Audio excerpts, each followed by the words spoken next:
Since every day on a ranch or farm is a working day, I hadn't been surprised to see that the big house felt pretty empty, and the only glimpses I caught of other people had been distant ones.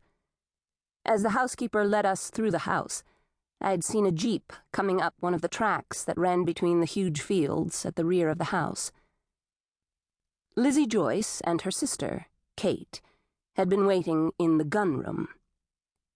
I was sure they called it the den, or the family room, or something else to indicate it was where they gathered to watch television and play board games, or whatever really rich people did with their evenings when they lived way the hell out in the sticks. But to me, it was the gun room. There were weapons and animal heads all over, and the decor was supposed to imply this was a rustic hunting lodge. Since the house had been built by the Joyce grandfather, it reflected his taste, I guessed, but they could have changed it if they'd objected. He'd been dead for a while. Lizzie Joyce looked like the pictures I'd seen of her, but the impression was strictly practical. She was a working woman. Her sister Kate, called Katie, was a scaled-down version of her big sister, shorter, younger, less seasoned. But she seemed just as confident and hard. Maybe being brought up with gobs of money did that to you. The gun room had a wall of French doors leading out onto a wide brick porch. There were urns that would be filled with flowers in the spring, but it wasn't time yet. The temperatures still dipped below freezing sometimes at night.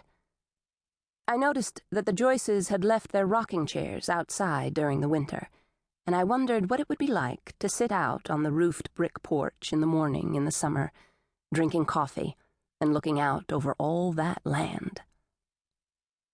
The jeep came to a stop at the foot of the gentle slope leading up to the back porch, and two men climbed out and came in.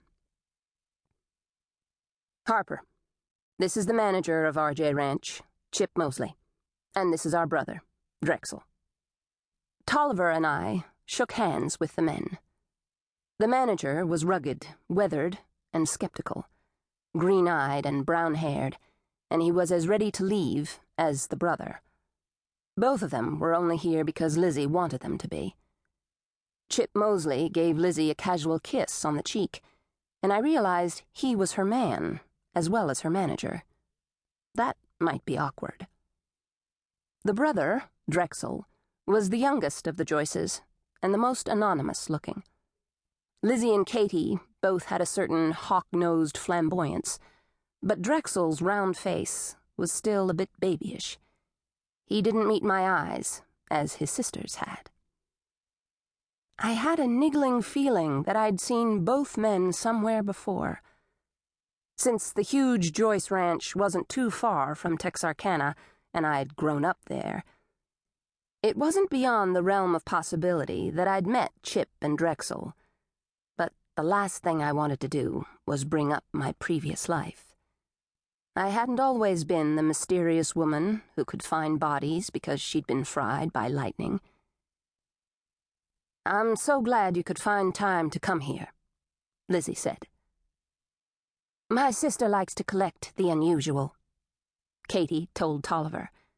She definitely had her eye on him. "Harper is one of a kind," he said, and he glanced at me. He looked a little amused. "Well, you better give Lizzie a good show for her money," Chip said, his weathered, handsome face giving me a big dose of warning. I looked at him more closely.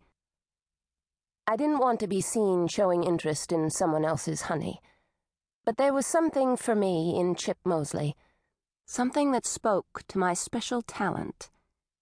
He was moving and breathing, which normally meant disqualification.